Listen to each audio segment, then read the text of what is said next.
Everybody, and welcome to the Psych Files, what psychology is really all about. And in this video episode, number 127, we are going to find your personality. Now, I know what you're thinking. You're thinking your personality, it's sort of up here somewhere. No, we may actually have been able to locate what makes you who you are. Maybe.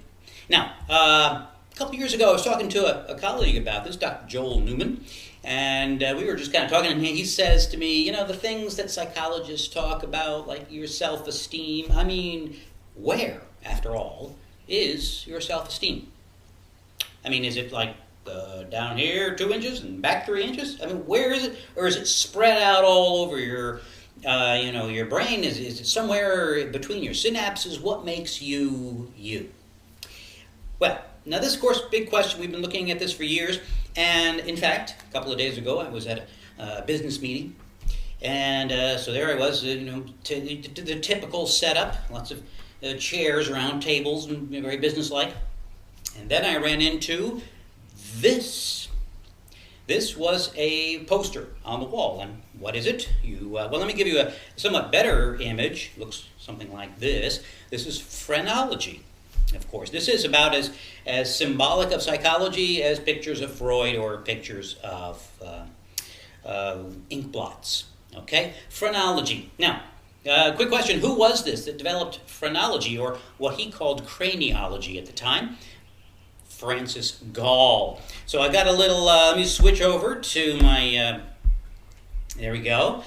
My little concept map here. And so Phrenology, this was 200 years ago. And so it was Francis Gall, and he was a very interesting story that comes out of Morton Hunt's History of Psychology, in which he says that one of the things that got Francis Gall interested in this whole idea of, bumps on your head, and do certain regions of your brain, if you have bumps there, can that tell us about your personality? And the story that he tells is that Francis Gall was a good student, but not the best student in his class. And he felt that he was not doing as well because other students had a better memory than he did. He also observed that they had more bulging eyes than he did. And so this made him think, gee, I wonder if memory is right behind the eyes. And that's what makes these particular fellows, their eyes come out bigger. Well, look, give him a break. It was 200 years ago, all right? But what started him down this line of this what became known as Phrenology. And so he did a lot of studies, looking at feeling people's craniums, looking for bumps, and making some connections between personalities. Well, he was...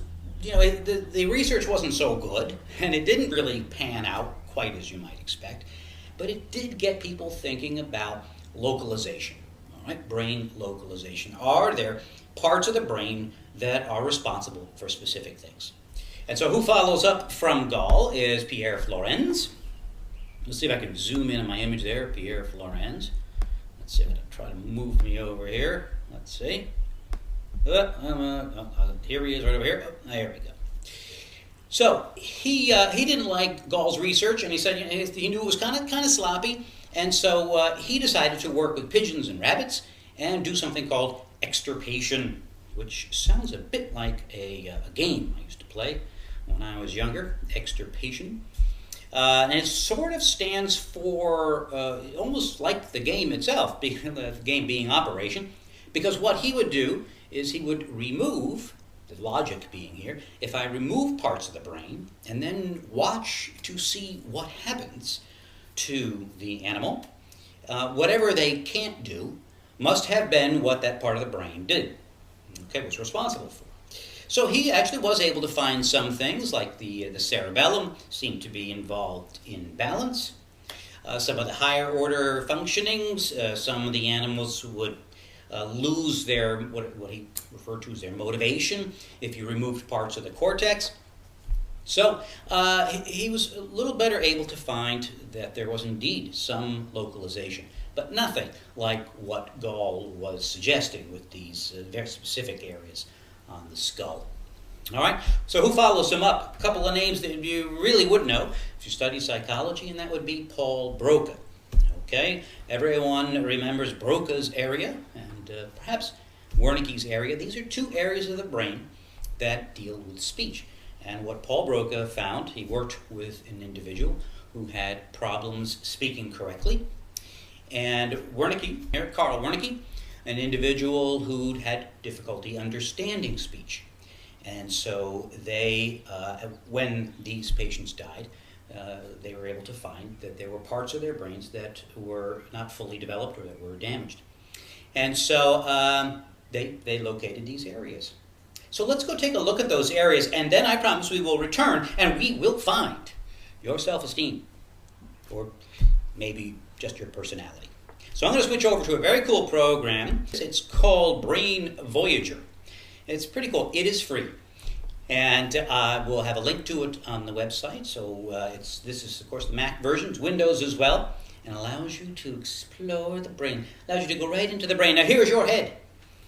That is, if your head was gold, it would look something like this. And I can move it around a bunch of directions. Okay, this is the side here, other side. Underneath here, a three-dimensional kind of thing. Here's the top of your head, your skull. All right, and now I can go into your brain as well. I can do what they call axial, coronal, and sagittal splicing. So, and there's even a little mnemonic here. If I wanted to go into your brain from the side, watch what happens here. This is very cool. Let me start you out here. Whoop, there we go. Okay. Now, if I wanted to go into your brain from the side, I could just roll up the cursor. And here it is. Your head is opening up. You can see the brain. And now I'm going further in. There's an eye socket on the left there. Right? And here I am. There you see the cortex. Okay, along the top. This is the cerebellum, the thing that looks a bit like a broccoli along that side there. And now I'm going to continue my journey through your brain. And now I can see the brain stem, a little bit more of the cerebellum. And there's your corpus callosum, right? That thick fibers that connect the two halves of the brain. Right about there is the pons, right there. So let me continue through your brain, right? And you can see how cool this is. I'm going to go all the way through to the other side. There's your other eye. Now I'm looking at your right eye and out your ear. So let's go in. First, let's look. I'm going to do a little, let's go in this way. And I can do this very cool thing where I bring out in a more of a three-dimensional way. As you can see here, I can bring out the left hemisphere. I'm going to do that just to take a quick look at Broca's area, which this program also labels for you. By the way, it should label for me. There we go. There's the parietal lobe on top and the occipital lobe on the side there. This would be the temporal lobe, and of course, the frontal lobe. So very nicely labels them, and they can also be seen in 3 dimensions as well, though it's probably not necessary. When we talk about personality, and there's a million different ways to talk about personality, but we do talk a lot about traits, at least commonly. We talk about what kind of person you are, whether you're outgoing, you're shy, you're aggressive, you're anxious, you're calm, right? We have all those traits. And throughout the years, psychologists have studied all of those various kinds of traits that we believe exist. And so here's a long list of some of them that we have identified. You're ambitious, you're laid back, you're funny, you're distant, you're sensitive, you're nervous, you're conscientious, you're sloppy, okay, you're creative.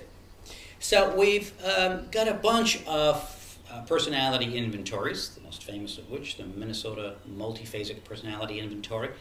But when personality psychologists try to distill these down to the fewest number of them, most of them agree that probably there are 5, which encompass the others pretty darn well.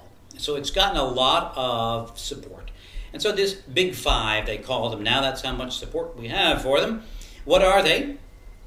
Well, we have openness, conscientiousness, extroversion, one that may not surprise you, agreeableness, and neuroticism. Okay, so briefly, openness. Let me just close, some of these other ones so we can just talk about them individually. Openness, the appreciation for art, emotion, adventure, curiosity, right? So you're a curious kind of person. I suppose, hopefully, I would score highly on openness since I enjoy learning. All right, curious kind of individual, which you probably are as well, since you're listening to this podcast. Conscientious, are you a conscientious person? Are you the kind of person who very dutifully follows what you're told how to do? And, you show the ability to have self-discipline and that sort of thing, as you can see here. Probably good characteristics for students to have. Extroversion, everybody seems to know what that is. This idea of seeking joy out of being with other people. Okay, you're extroverted. Agreeableness, and here you tend to be cooperative. You are somewhat aware of how other people feel and what they think, and you want to be aware of that. You want to be able to work with them. You're a team person. You're agreeable. And finally, neuroticism. All right. Best characterized perhaps by the word anxiety. Okay, so you're very aware of what might threaten you. You're sort of hypersensitive, that sort of thing. So what these authors did, so what they did was they said, well, there is research that suggests that we could tie some of these characteristics to parts of the brain. Right? So if you think about it, let's take conscientiousness. Maybe that's the easiest one. So we've said that is, the kind of person you're not sort of, you're not a spontaneous person in particular, right? You're a person who plans things out. Okay, you're very disciplined. Well, that sort of sounds like the frontal lobe, right? Maybe this part of your brain could be a bit more active, or maybe even larger, as a result of that activity. Right? Kind of sounds like phrenology already. So is it possible that people who are high in conscientiousness have a little bit larger area in the frontal cortex? Seems to make some sense. Extroversion. All right, people who are extroverted, they seek stimulation. Well, that sounds a lot like, what are the parts of the brain that are particularly sensitive to reward? And maybe they're sensitive to the impact of dopamine, which we know has to do with reward. So these are guesses, but they're pretty darn good ones. I think they've given them a lot of thought into connecting these personality traits to specific areas in your brain. And maybe those areas in your brain are larger. And so we'll talk about why they might, if they are, why would that be in just a second. So here's their predictions then. They did a lot of research then to go back and take a look at these traits, and now we're looking at openness. Okay, so as we mentioned, there's the idea that you are intellectually curious, and so that tends to suggest these areas in your brain here. The dorsolateral prefrontal cortex, I know that's a mouthful there. Let me just bring this down a little bit here so we can see it better. The anterior prefrontal cortex, PFC, and the anterior parietal cortex. So it would be too much for me to go into all that research, which they don't go into either, and that would take a long time. But this does suggest prefrontal cortex. So, okay. And where we're headed here is, of course, that we're going to go back into the brain, and we're going to see if those areas are larger in people who have those traits. Okay, so that was openness, conscientiousness. Well, okay, you can constrain your impulses. We already actually kind of talked about this. Again, the lateral prefrontal cortex. A little bit of overlap, but also they're being specific about lateral and frontal, etc. Extroversion, right? You seek stimulation from being around other people. We mentioned the connection perhaps to dopamine and sensitivity to reward. And back in the episode on music, and why does music, why does it give us so much pleasure? Well, we talked about the nucleus accumbens back then. And so that's in here, the amygdala associated with emotions, as well as the orbitofrontal cortex. Would you actually know where that is? You've heard about the eyes being called the orbits, hopefully, perhaps. Okay, So it's near the eyes, frontal, it's up here, right, in your cortex, so it's kind of like right up there above your eyes and back a little bit. Okay, that's where that part of the brain is. Agreeableness, all right, they've connected that through previous research to the superior temporal sulcus and the posterior cingulate cortex. So you can see, if you're really into biology and you're really into psychology, you might want to see if these areas might work for you. Take a look at a study like this. Neuroticism, anxiety, seems to suggest perhaps the amygdala, the medial prefrontal cortex, medial, so now we're going in the middle, right? So we've sort of got lateral and medial, and the amygdala in the hippocampus. Okay, so what'd they do? First, they made these predictions, is what you're supposed to do, good scientific researchers, and then they had their hypothesis. So this is worth just reading this small paragraph to you here, and I'll zoom in here. The idea here, a greater than average volume of a specific brain structure may signify greater than average power to carry out specific functions associated with that structure, on the assumption that larger populations of neurons can produce larger outputs and can therefore be more influential than smaller populations of neurons. So maybe there's more neuronal connections going on in those areas. Okay, so that's their idea in terms of linking personality to brain structure size. So 116 subjects, 58 males, 58 females. First, they took the test on the Big Five, in this case the revised NEO personality inventory, and then they did the MRI scans of their brains using the 3T Allegra system. Now this is where I don't know, never done this sort of research, so it's out of my area here. And I'll give you a quote that made me think, well, okay, I'll give it to you. Quote, "For all subjects, a three-dimensional image of the nonlinear component of the determinant of the Jacobian across the brain was smoothed using an 8 millimeter full width at half maximum Gaussian kernel." So, oh my gosh. Okay, I'll take your word for it. All right, if you're interested in using MRIs, this is the way to go.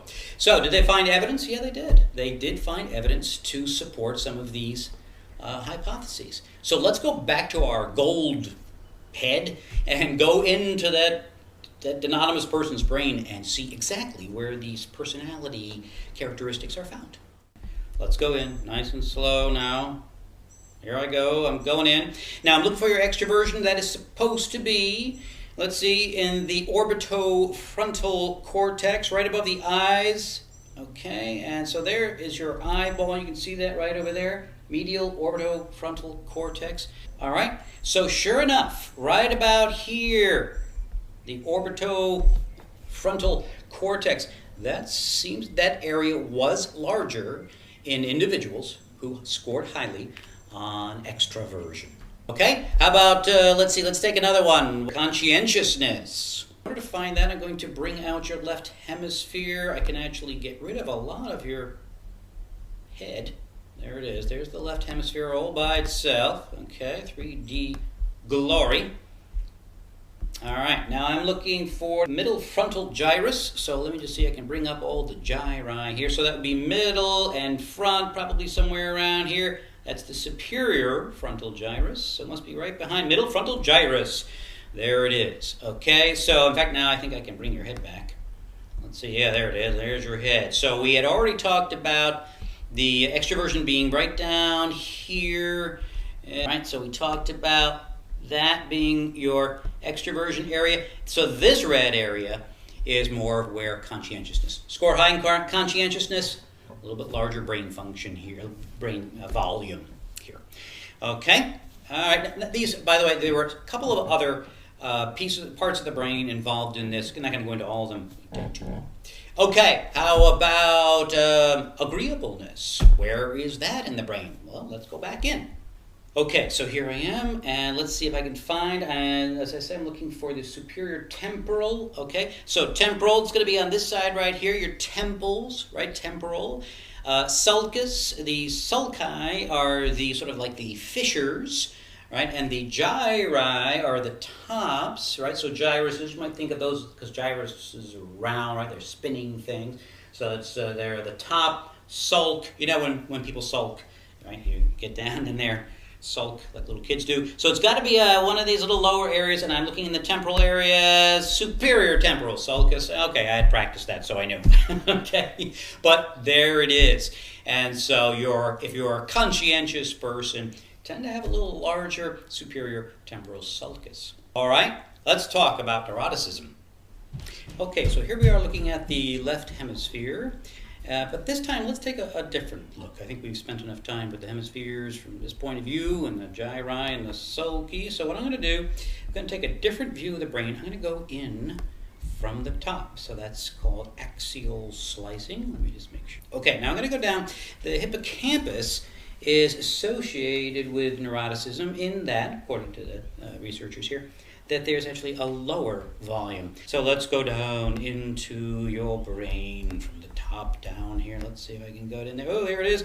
Okay, I just went in your skull, and there you go. There's the top of your brain. Now it's right down here, about in the middle here. Let's see if we can find it. It's we're getting closer. We're getting closer. All right, there it is. Right about on both sides. One of those. The hippocampus is one of those parts of the brain that has something on both sides. Draw a couple of circles where it is. It's about here and about right over there. That's the hippocampus, okay, associated with memory and also with neuroticism. All right, so there you go. That is our voyage into the brain using the Brain Voyager Brain Tutor app. Kind of cool, huh? And I think we're going to use this again in the future because I've got a couple of other episodes coming up that have to do with parts of the brain. Okay, so by the way, if you are looking to memorize the parts of the brain, you may have heard me talk about my brain mnemonics app, iPhone, iPod Touch, etc., and even on your, of course, your iPad if you have one of those. So if you go into iTunes and take a look at or search for mnemonics, you will find it. Okay, or just look for the psych files. You'll find my homepage, and from there's links to the brain mnemonics app. All right, and more app news coming this summer. Working on some new apps, so I think find some fun stuff. Okay, hope you enjoyed this little foray into your brain. And it's kind of interesting that something that was a little bit crude 200 years ago, now we have the technology to find that there actually is something to parts of your personality in certain specific parts of your brain. Okay? All right, hope you enjoyed the episode. See you next time. Michael Britt saying take care. Stop by the website www.thepsychfiles.com.